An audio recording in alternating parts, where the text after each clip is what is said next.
Recorded live from Hong Kong and Toronto. Let's go!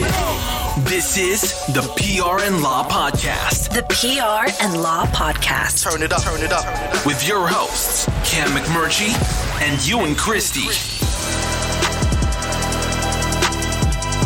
Welcome to episode 55 of the PR and Law Podcast. I'm your host, Cam McMurchie, along with Ewan Christie. Hello, Cameron. Ewan's an employment lawyer and partner at Duntroon LLP in Toronto, Canada, and his firm is online at duntroon.law. I am in PR in Hong Kong and publisher of the Digital Bits PR and Communications newsletter at digitalbitspr.com. If you enjoy the podcast, please tell a friend, and you can follow us on all the socials, LinkedIn, Twitter, Instagram, Facebook, YouTube, SoundCloud. Take your choice there. And our newsletter as well, PRLawPodcast.Club. Ewan, I am 1 hour removed from my second Pfizer dose. I seem to be doing okay, maybe a little loopy, but I'm here. How are things going there? Wow, so you're done, man. That's it. Hey, end of the road for you. Yeah, it's kind of an odd feeling because it's like this year, well, longer than a year, right, that we've been dealing with this, and I think like that's all I can do, right? I've done my part. I've taken these 2 doses. I took the second dose, like I say, about an hour ago. And, I mentioned before, Ewan, that I've heard horror stories about this second Pfizer dose. I mean, I've had several friends here take it, and literally all of them struggled. I haven't heard one story yet of somebody who had no issue with it and carried on. So I'm kind of bracing for some fatigue or chills or flu-like symptoms later today, which is why it's good we're getting this podcast out of the way. Well, as I was saying off air to you, I think at least you scheduled it more or less right, because if your symptoms sort of kick in on sort of the same kind of timeline that my AstraZeneca symptoms kicked in, then it should hit you sort of around dinner time, which means you should hopefully just be able to crawl into bed, pop some drugs and sleep it off. Drugs. What were your symptoms again, Ewan? For your AstraZeneca? I think you mentioned them before, but what did you feel? It was terrible. And I was in an all-day mediation that day, Cam. No way. It was not fun. It was like 8:30 until 5:30. And I woke up in the morning with chills. I was running a fever, headache, achy joints, the whole 9 yards. But as we said or discussed when I got mine a couple of weeks ago, that was it. Look, the symptoms, they're not fun, but you know what? They're around for the better part of a day, and then it's gone, and that's it, and you move on with your life, which is really kind of exciting. I am getting a bit tired of people who say, but the side effects, like, I don't really know, and I don't know, I'm going to take a wait and see. I think, no, you kind of have an obligation, actually, to get this vaccine. Any of the vaccines, actually. It's not really just for you, it's for everyone around you. Because even with these vaccines, we can still get the virus, COVID-19, and pass the virus on to somebody else. So the more people that are vaccinated and can protect themselves and those around them, the better. Continue the debate with us on social media. Join us on LinkedIn, Facebook, Twitter, and Instagram at PR Law Podcast. All one word, PRLAW Podcast. Send us your questions now by email to askus@PRLawPodcast.com. That's all one word, askus@PRLawPodcast.com. Or on social media with the hashtag PRLawPod. That's hashtag PRLAWPOD. Speaking of the pandemic, I believe you want to raise an important subject that's come up during this pandemic. Well, yeah, Cameron. Well, I mean, first of all, shout out to the mothers. Yes. It's still Mother's Day here. I know this is coming to you, Cam, Monday morning. Happy belated Mother's Day to the mothers out there. Yeah. Did you call your mom, Cameron? I messaged my mother in the morning her time, which was Sunday night Hong Kong time. And I said, "Are you around? I'll give you a call." And she said, "I'm actually out."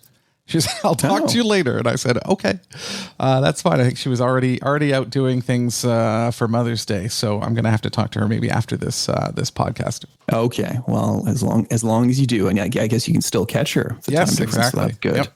Well, I would be remiss if I did not give a shout out to my wonderful, wonderful wife, who is also a remarkable mother. Our daughter and I are blessed and lucky to have her. So thank you, Jillian, for all that you do for us each and every day. You really, really are a truly, truly wonderful, amazing woman. I love you. And thank you oh so much. And I wanted to talk a little bit about the mothers today, Cameron, because, as we've talked about a few times on this show over the course of the pandemic, they've really, really, really borne the brunt of a lot of the issues that we've all had to deal with throughout this, particularly sort of carrying that disproportionate load of child rearing, homeschooling. We've talked about this issue a number of times on the show, Cam, how that has fallen on their shoulders. And there's, it seems sort of every day, every week. I mean, we couldn't possibly cover all the evidence that comes out around this issue of, the amount of hours spent in a given week that women are dealing with this sort of domestic labor versus their male counterparts. But suffice it to say, it's significant. 80% of mothers said that they were responsible for the homeschooling, Cam, which in this neck of the woods, as well as to our neighbors to the south, has been a huge issue over the course of the pandemic, right? Which is children trying to learn remote, which means that the parents have to be present to assist them with that process, right? Right. Yeah, for sure. I know that they're definitely feeling a lot of pressure over a long period of time, and that's difficult to deal with. Yeah, well, and that's kind of what I wanted to touch on, this idea of, from an employment perspective, this idea of V-shaped employment. And I'm not sure if you're familiar with this term, Cam. I am, yes, but go ahead. Yeah, right. I mean, and it's exactly what it sounds like. You look at a V, you have women who are in the workforce, and then women leave the workforce and then come back, much like a V. There isn't really much in between. And, this isn't specific to the pandemic. This was an issue before the pandemic. And part of the problem is, of course, when women have children, they go off on maternity leave. And depending on where you happen to live in the world, that might mean you're away for a few weeks, a few months, or possibly, you decide you're going to take a few years off. And when you do that, it obviously has pretty devastating effects in terms of your ability to reintegrate into the workforce when you come back. And these issues, this sort of V-shaped employment phenomenon, it's not specific to women who go off on maternity leave. They also disproportionately take leaves over the summer. Again, typically to take care of children who are off during the summer.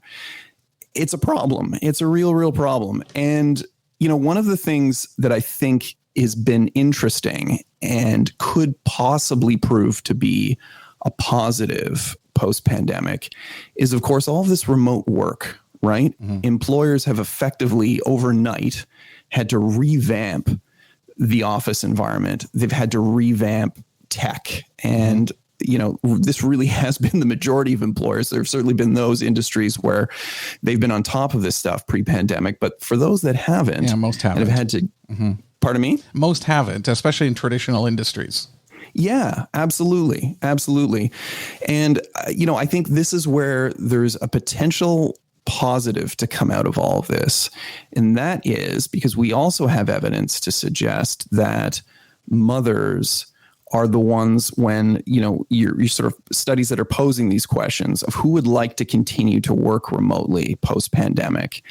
Mothers are typically at the top of that list saying, yes, sign me up. I'd like to continue in some capacity, at least, to work remotely. And I think that could prove to be a really, really positive thing, in so much as it could help to alleviate that V-shaped phenomenon. And the long-term benefits to that could really be significant, because it can mean that we can have more women that are remaining integrated in the workforce without having to completely take that step back, because their only option is to either physically be in a bricks and mortar office or be at home. Mm-hmm. And if we can have something in between, finally create sort of another tier of work, then we can keep more of them in the workforce. When we keep more women in the workforce, that means that there are more opportunities for women to advance, and there are more opportunities for women to be promoted into those senior and executive level positions that are still so difficult to attain, right? Yeah, I was thinking about this the other day. I mean, the pandemic has obviously been incredibly challenging for everyone. I mean, women in particular, but many groups, obviously. I mean, a lot of people don't have jobs at all, because of the pandemic. And we're talking tens of millions of people.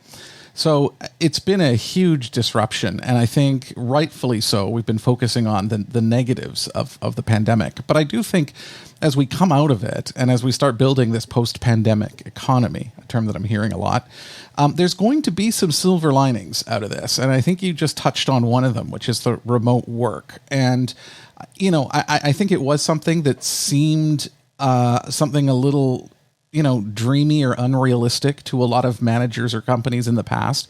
The pandemic forced them to basically set up infrastructure, as you mentioned, overnight, basically, to allow for remote work. And I think it showed everyone that remote work is feasible. It's possible. You can do it and still cover things off well and succeed. I think that's a really important lesson that comes out of this. I think it's fantastic. It's not that. It's not about whether people want to work remotely or want to go to the office. It's a matter of presenting new options for employees and for employers. You can mix and match. You can choose what you want to do, because now we know what works and what doesn't work. And I think that's going to open up, new opportunities, for all kinds of workers, but women included for sure. Yeah, I agree. I completely agree. And, we're starting to see more workplace policies that reflect this kind of flexibility. But again, I think, it took the pandemic to make this happen. And I think that's the part that, I'm sure for mothers who are listening to this show probably find so remarkably frustrating, right? Because it's not like they weren't dealing with this issue before, that issue of, well, look, I effectively have a choice. On one hand, I can go to work, or on the other hand, I can stay home and take care of my children, but I can't do both. This was an issue long before the pandemic. It just took a global pandemic for employers effectively to sort of be compelled to really have to directly address this issue. And I think it's encouraging, again, that we're starting to see more workplace policies, and I'm starting to see some language around these issues incorporated into employment agreements now as well, which is fantastic.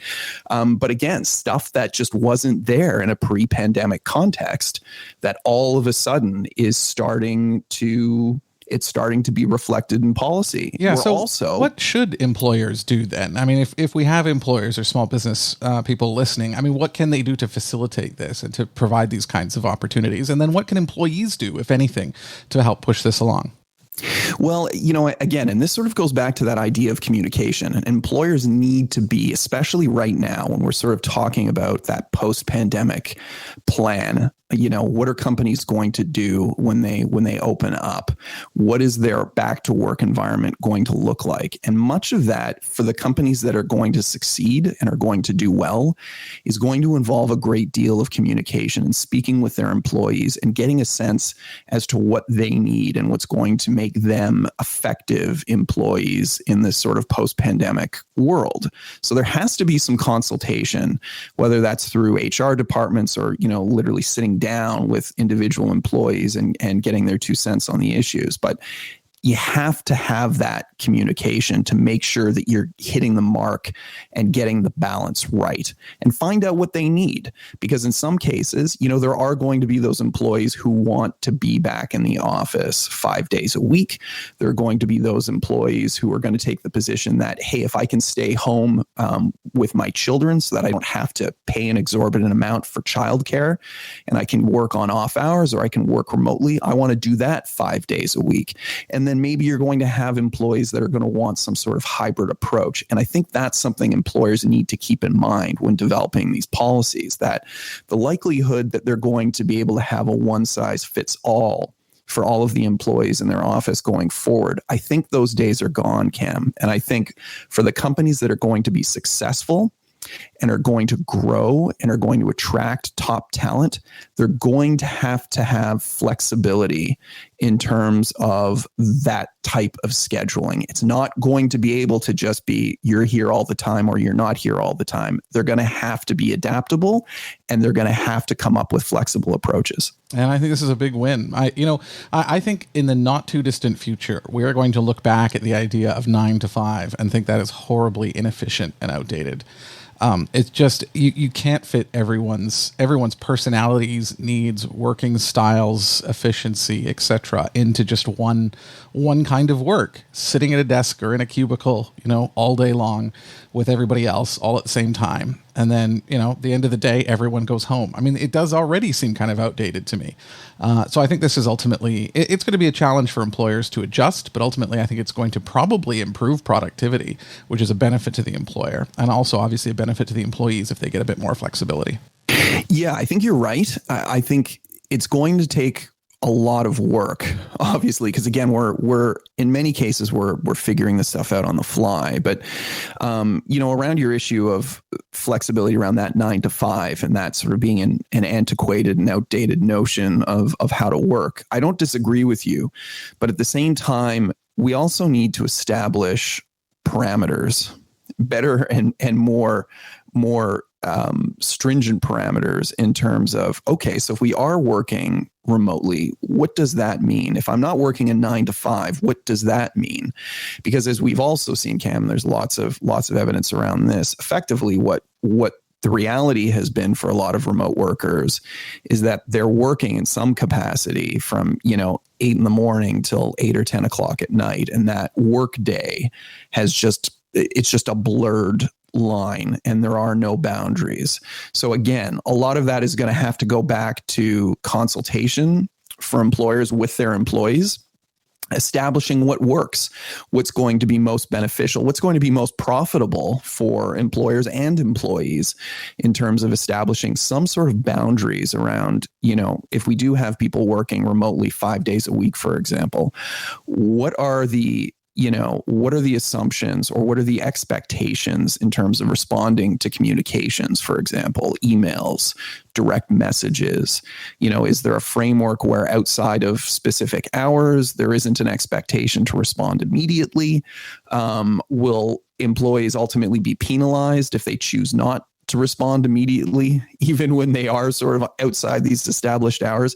I mean, a lot of this stuff, Cam, if you leave it to chance, you're opening yourself up to a lot of problems in an employment context. So I think, again, employers and employees, they're really going to have to sit down, and there isn't going to be a one size fits all here. And that's what makes it even more complicated. What do you need in your particular business framework?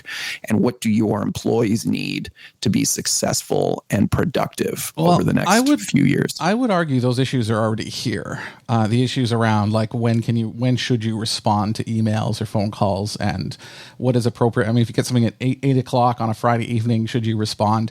Even before the pandemic, these questions were there. And you're right, there's no real framework yet for what is expected or not expected. And when there's not a framework, that usually means the employer will respond just out of fear of, not doing what they're supposed to do. They will err on the side of responding just to not land in hot water. And so, yeah, that is a problem. And, I've said this before. I don't mind work creeping into my personal life. I may be different on that.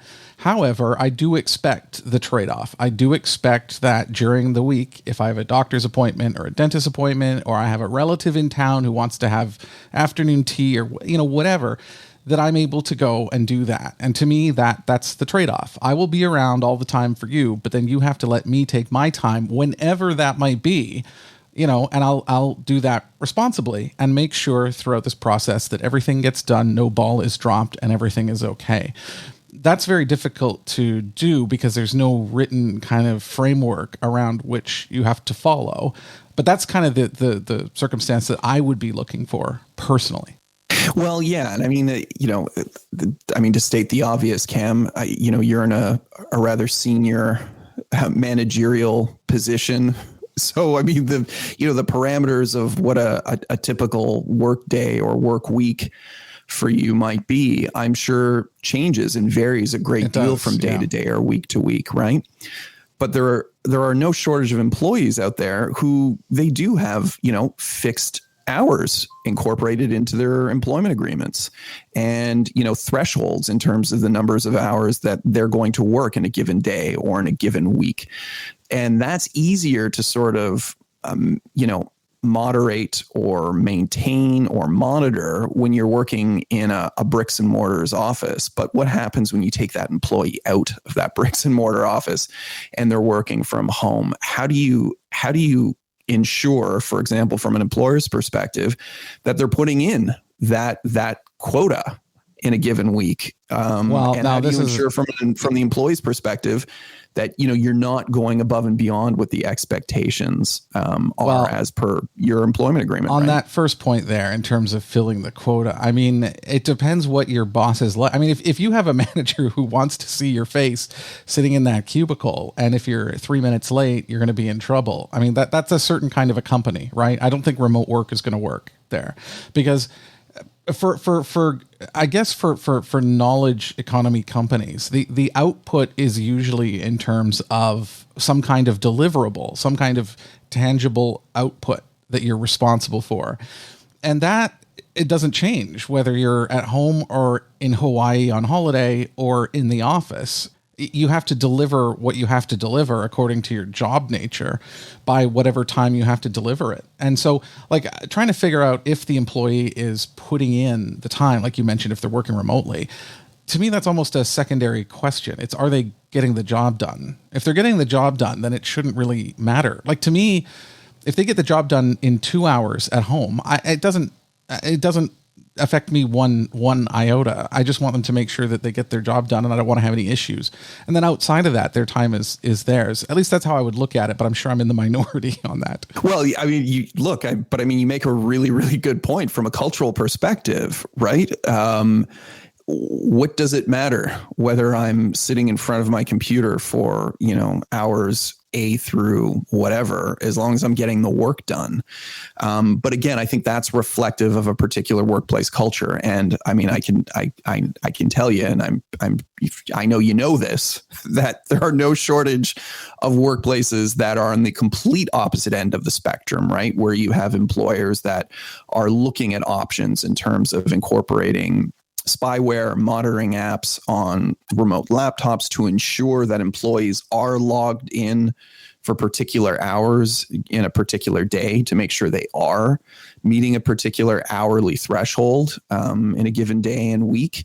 That stuff is very real. It's a very real issue for a lot of employers. And, I think it's going to be interesting to see how this plays out over the coming months and years, because I think a lot of businesses are going to come face to face with exactly what you've summarized.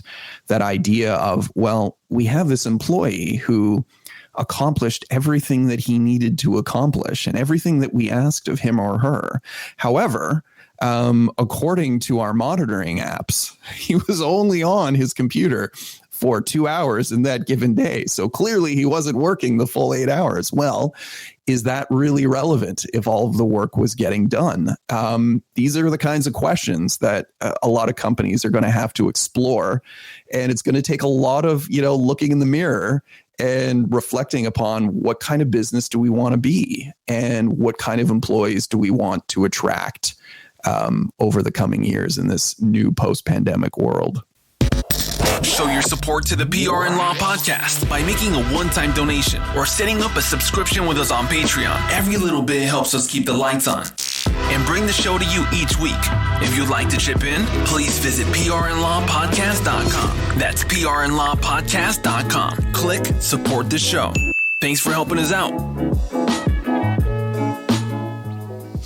Ewan, it's really fun for me when there is a company that just gets blasted in the press because it's perfect fodder for this podcast. And there's no more sort of deserving company, I think, in many people's minds than Peloton. I guess you're familiar with Peloton. You don't have a Peloton bike, though, do you? In your house? I do not, Cameron. Are they sold in Canada, actually? I'm not sure. I believe so. Yeah. I mean, I certainly know people that have them. I don't know if they're imported from the US, but yeah, people here have them. Yeah. I mean, I'm familiar with Peloton. I mean, I think people will probably remember the Christmas ad from, I guess, a year ago about a woman on the Peloton bike. Her husband gave her a Peloton for Christmas. And so they've been in the news. It's not the first time that they've been in the news, but it's the first time for this kind of issue. So, I mean, just a bit of background. A child died in an incident involving a Peloton bike sometime in March. And when that happened, the U.S. Consumer Product Safety Commission, CPSC, said they would look into it, that they were going to do an investigation and see what happened. And, at the time, this came out, there was a bit of media coverage, and the CEO of Peloton, a man by the name of John Foley, posted a letter on Peloton's website. Now, we love dissecting these, don't we, Ewan? Here we are. I sure do. Let's go. Let's do it. I'm not going to read the whole thing, but here is a nut graph, as we say. Quote, I'm reaching out to you today because I recently learned about a tragic accident involving a child and the Tread Plus, resulting in, unthinkably, a death. While we are aware of only a small handful of incidents involving the Tread Plus where children have been hurt, each one is devastating to all of us at Peloton, and our hearts go out to the families involved. End quote. Now, before I ask you, Ewan, hang on. He then discussed in this note on the website some safety precautions. There's a few bullets of what Peloton owners should do to stay safe. And then the closing bit, quote, we are always looking for new ways to ensure that you have the best experience with our products, and we are currently assessing ways to reinforce our warnings about these critical safety precautions to hopefully prevent future accidents. Thank you so much for reading. We care deeply about your health and wellness, starting with your safety and the safety of your family. End quote. What do you think at first blush? Well, I'm glad they're trying to hopefully prevent further accidents, Cam. Not that they're going to prevent them, but they're hopefully going to prevent them. Well, yeah, hopefully you can do that. Yeah. The first sentence, first of all, reaching out. Yeah. I'm sorry. I'm reaching out to you today. I'm so over and done with I'm reaching out, or let me reach out, or I'll reach out. Yes. Nobody's reaching out. We're not physically stretching our hands through remote devices and grabbing someone by the collar on the other end. Yep. We're not doing that. Can we please come up with some other sort of, some other turn of phrase to open a message with? And while we're at it, let's get rid of inflection point. But I digress. Oh my gosh. Carry on. Yes. But the other thing, Cam, was actually just grammatically, that first sentence, it almost sounded Shatner-esque, the way it was broken up with, it seemed unnecessarily clunky, even getting away from the message, which was, it seems just completely and utterly tone deaf and verbose. But somehow verbose without actually saying anything, if that makes any sense. Yeah. Just disastrous. But again, I think the thing that jumps out the most was the hopefully we'll be able to do this. No, that's not what your customers are looking for. You can't say you're going to hopefully do something that could ultimately result in death. You're going to say that you will do this, not you're going to hopefully do it. Anyway. Yeah. Yeah. We've dissected many messages like this in the past, some good, some bad. But the one thing that I've said, I think, multiple times is you have to reflect the gravity of the situation. And this is a 6-year-old child who died. And to start off the message this way, it just seems inappropriate. And then also he says, we're aware of only a small handful of incidents where children have been hurt. And he does say each one is devastating, but it just still seems to really kind of miss the mark. It doesn't make any reference to we're going to take a look at the treadmill. We're going to, do an internal investigation to see if there's anything on here that's faulty. Nothing like that. It was just basically like, we're sorry that there has been a death. There's only been a few injuries. Reading between the lines, they're saying it's not a big deal. It's not enough to cause any change. And then it's basically pushing it onto the parents or the Peloton owners to say, just follow these safety precautions. Like, we're looking for new ways, basically and they say this, to reinforce our warnings about these critical safety precautions. So they're basically saying, it's not us. Like, this is really sad that this happened, but it's not us. But can you just please follow the instructions? Which, is not the best message. No, generally not. You generally don't want to be blaming your customers for these sorts of things. Exactly. So anyway, the U.S. Consumer Product Safety Commission, which I mentioned, they issued a notice on April 17th. Now, this is several weeks after this initial report. And their notice was titled, CPSC warns consumers stop using the Peloton Tread Plus, which could not be more to the point. Here's what this message said. Again, just a couple of highlights.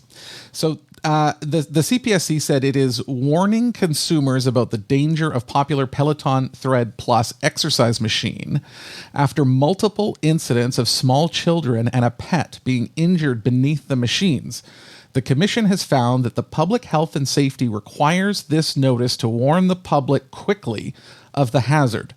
To date, CPSC is aware of 39 incidents, including one death. CPSC staff believes the Peloton Tread Plus poses serious risks to children for abrasions, fractures, and death. In light of multiple reports of children becoming entrapped, pinned, and pulled under the rear roller of the product, CPSC urges consumers with children at home to stop using the product immediately. It is believed that at least one incident occurred while a parent was running on the treadmill, suggesting that the hazard cannot be avoided simply by locking the device when not in use. Reports of a pet and objects being sucked beneath the Tread Plus also suggest possible harm to the user if the user loses balance as a result. I would say that that's pretty clear. So let's see. We had, abrasions, fractures, And death. Yes. Pinned, pulled, sucked. Yep. And trapped. I mean, very, very not the kind of descriptive language you want to see when you're trying to sell a treadmill. Anyway, that's for sure. Now, Ewan, I know you're not a PR guy by trade, but what would you do if you were Peloton in this instance after this comes out? Well, again, and I'm sorry, I actually just pulled up the initial statement because the way you read it, Cam, and I have to tip my hat to you that you got all of the grammatical inflections in place. And I know I don't want to get bogged down in this, but just the opening statement again, that tragic accident involving a child and the Tread Plus, resulting in, unthinkably, a death. Who wrote that? Yeah, I know. Who wrote that? I look at that stuff and I think unbelievable. Yeah. I mean, it really, really is. It really, really is, particularly given the severity of the circumstances. Yeah. But look, I think, what do you do? You're right, Cam. I mean, this is not my particular bailiwick, but I think that you have to be clear in accepting responsibility, right? That has to be the first point. Yes. Come right out and say, this happened, we accept responsibility for it, and then convey to your audience that the behavior is going to change, right? I mean, these are fundamentals of communication, right? There's a problem. We admit that there's a problem. We're addressing that there's a problem. We will do everything that we can to ensure that this problem doesn't occur in the future, right? I mean, 4 very basic points or so you would think. And yet they've somehow managed to completely screw it up at every level. But again, even in whoever they recruited to write this, was this just the CEO who said, you know what, I got this, guys. Let me take it. Let me take this one. I'm gonna run with it. And he was just given free rein to draft the statement however he saw fit, because it really, really reads like amateur hour. Well, I would be surprised if the CEO wrote it, but it could be whoever wrote it, it would have gone through multiple revisions and reviews, which is why I'm surprised that it got out the way that it did. But Ewan, after the CS or the CPSC issued this notice telling consumers to stop using the Tread Plus, the next day Peloton said no plans to recall, nothing wrong with the product. That was one day after this warning. Basically, they remained defiant in spite of this. And of course, that drew a whole other wave of negative publicity until last week, which is when Peloton finally decided that it would halt production of the Tread Plus and it would launch a recall because it has found problems with it.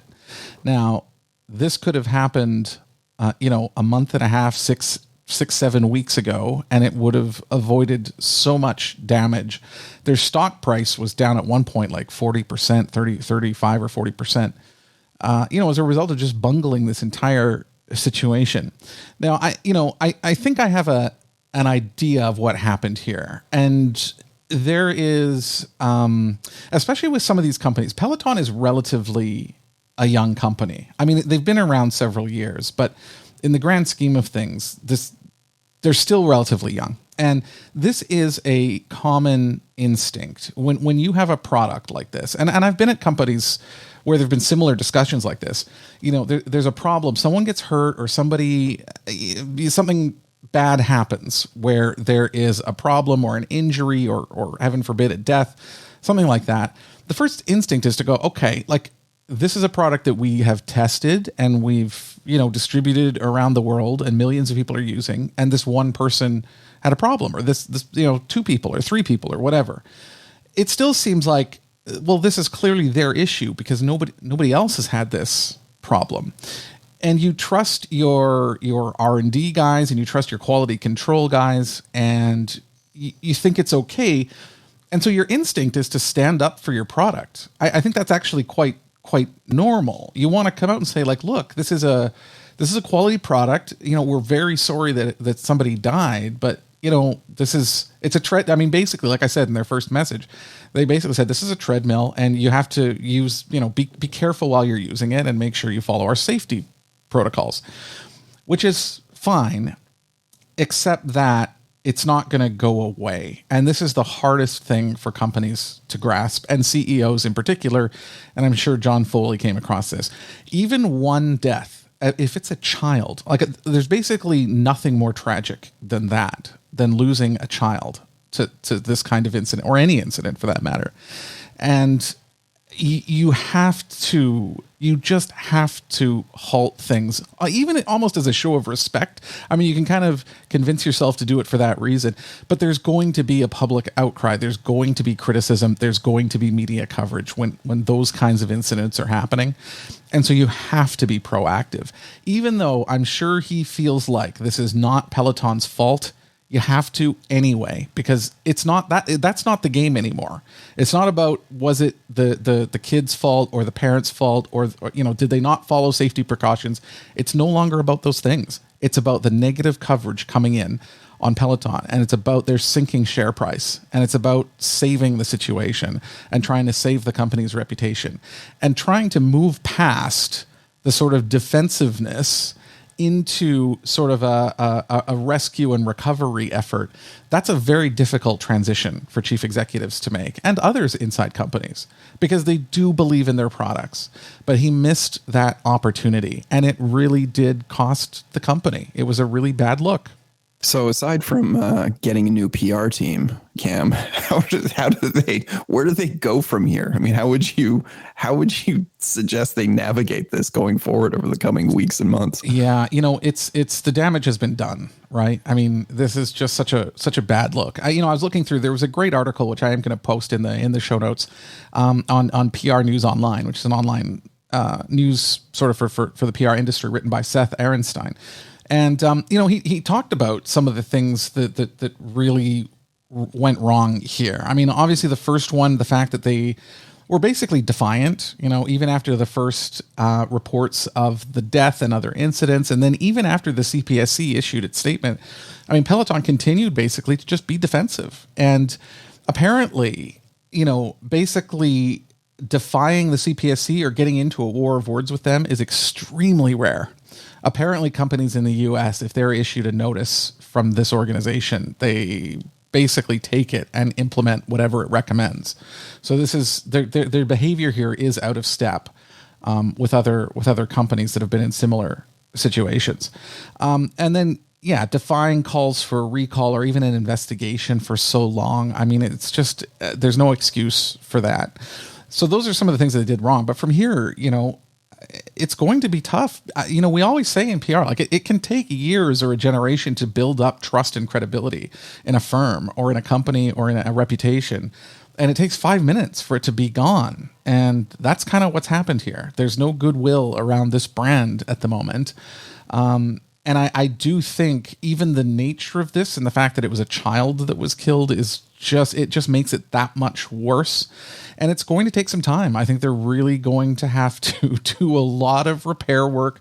I think it's going to come through sort of, community outreach, the old fashioned way, talking to their customers, reaching out to them, doing extra testing on their products, being upfront. I mean, one of the things that I would recommend them to do is to develop a plan in terms of how they're going to improve their quality control or their manufacturing to look for these kinds of incidents, and then publish them. Come out and say, from now on, we are now doing A, B, C, and D to make sure that our products are safe. We're going, far beyond what is expected to really ensure that this never happens again, and be very, very transparent about those steps. And then, it's good. There's going to be some time that has to pass, unfortunately. But that seems like great counsel. The idea of at least, let them see how the sausage is made. Give some disclosure in that regard to put the minds of potential customers at ease. That certainly seems like a smart strategy. Yeah, it's, and it's because they've lost trust, right? I mean, companies often can come out and say, like, now we are doing more on the quality control side or the manufacturing side, and you can trust them. But Peloton can't do that because they've lost that, right? So they do have to be transparent. They should actually look at these issues, develop improvements, and then they have to publish them as well, just to really drill home the fact that this is not a PR exercise. It's real improvements, which is also a PR exercise. So anyway, I mean, Peloton is kind of one of those love-hate companies to begin with, because there's a lot of, urban kind of yuppie folks that love their Pelotons, but they've been ridiculed in the past for some of their imagery and their commercials, as we mentioned. But this really did hurt the brand. I think they're going to survive. They're going to be fine, but there is going to be some time that's going to have to take place here. And this is one of those cases, Ewan, that's going to turn up in textbooks for sure, in communications textbooks, because it's pretty black and white. It's pretty clear where they screwed up, and you can see the fallout from it. So it's going to be a very effective case study. Wait a minute. Check this out. Whoa, hey, check this out. No, wait. Oh, check it out. I want you to check this out. On the PR and Law podcast. What have you got, Ewan? Well, Cameron, this is the first time I have ever recommended a commercial. A commercial? Yes, that is my recommendation for this week. What commercial? Is for our listeners to watch a commercial. Yeah. What is the commercial? Well, it's for Extra Gum, Cam. I don't even know, what sort of international distribution does Extra Gum have? I don't know. I believe they're here. Are they U.S. based? Are they Canadian based? I don't even know. I think they're U.S., aren't they? I'm sure they've got a Canadian distributor, but they are here in Hong Kong as well. So, Okay. I'm going to look it up while Well, you're it's talking. for extra gum, Cam, and I never would have thought that a chewing gum company of all things would win best ad campaign of the pandemic.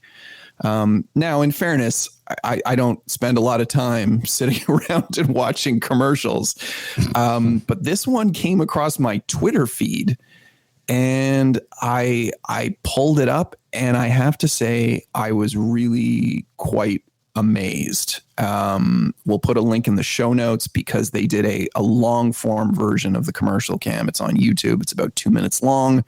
It's titled For When It's Time. And, the premise is very, very simple. It opens with a guy. He's in his apartment. He's not wearing a shirt. He clearly hasn't shaved in forever. We've all been his that apartment guy. is scuzzy and filthy, and he's listening to the radio. And the guy in the radio says, "Hey, guess what? We can all go out now. Everything's safe. We can all go out again." And everybody's sort of then rapidly disseminating this message. And it's just a series of, every sort of typical pandemic scenario you can think of. There's sort of a woman who's buried under a series of empty pizza boxes, a mother who's on a Zoom call with 3 screaming children in the background, so on and so forth. And simultaneously, everybody exits out into the streets, and it's pretty incredible, or at least that was my take, Cam. I don't know. Did you have a chance to see it? Yeah, I did have a chance to see it, and it is. If you have been locked down and you've been lamenting, being at home, day after day, week after week, month after month, and showering has become optional, and your family's in there with you. This is almost a call to arms to finally, break free once this pandemic is over and go out into the world. And it has quite the crescendo to the video. The one thing that was interesting to me, and I mentioned this to you off the air as well, is it does present a world of a very serious lockdown. And it occurred to me as I was watching it that we just never had that in Hong Kong, but not just Hong Kong, in many parts of the world, I think. For instance, our offices here, many people have never worked from home, actually. There are offices here that have been in office, despite the pandemic, with masks on, which is sort of what we've been doing as well for the most part. I've had a couple of months at home, but restaurants have never closed here, for instance. So people have been able to go out and eat. There have been restrictions in terms of closing times and sometimes number of people at a table, that sort of thing. Sometimes it's takeout certain hours, but by and large, the world has continued. Like even the MTR has been full, and you've seen the MTR, Ewan. It's packed. It carries 5 million people a day. So we're still sardines on the subway, even during the worst of the pandemic. So it was a good sort of illustration about the different ways that people have been impacted by this, because I always think the lockdowns hasn't been too bad because I can still go to the Foreign Correspondents Club and have a beer. But in other parts of the world, that's totally not possible and hasn't been possible for a very long time. And then when you start considering that, this video makes a whole lot of sense then. Yeah, you're absolutely right. Yeah. I mean, I was thinking sort of the same thing, thinking of friends I have in Taiwan. And I was thinking, if they watch this commercial, none of this would make any sense. They haven't had to experience any of this. But yeah, I mean, and yet from our perspective, I was reading some of the comments. I mean, people were bawling watching this commercial. I thought it was very, very funny, and it is very funny. And I'm sure some people touching too. Yeah, it is. Yeah, it's funny and also touching. Mm-hmm.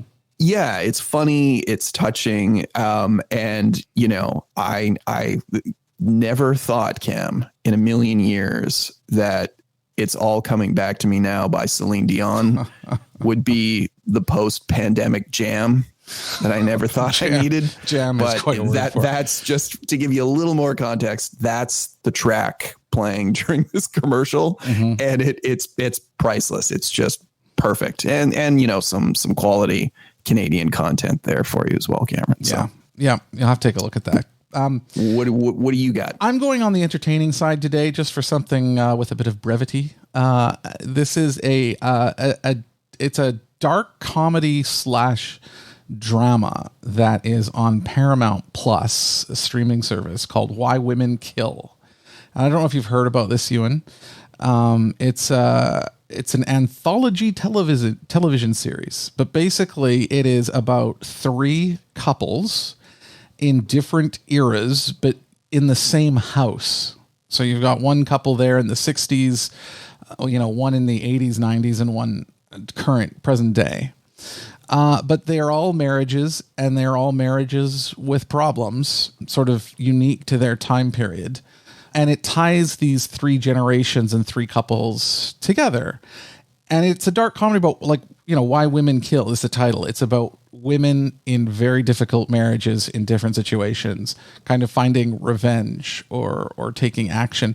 It is a comedy. I want to be clear about it. It's dark, but it's also a comedy. It's quite funny as well. And I think it's if you want to sit back and relax and have some, quality entertainment, something that's funny, but also kind of enlightening, and also about marriage where people can say, oh yeah, I kind of recognize this part of marriage.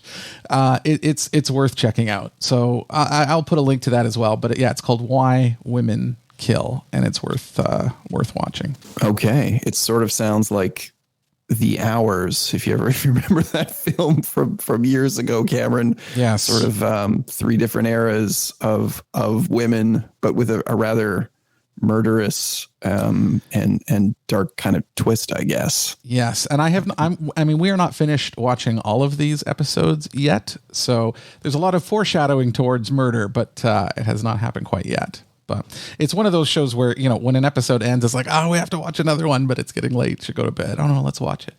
So it's that good. Cool. Okay. I'll check it out. Anything else you want to mention before we tie this episode up in a bow and ship it out on RSS? That is it, my friend.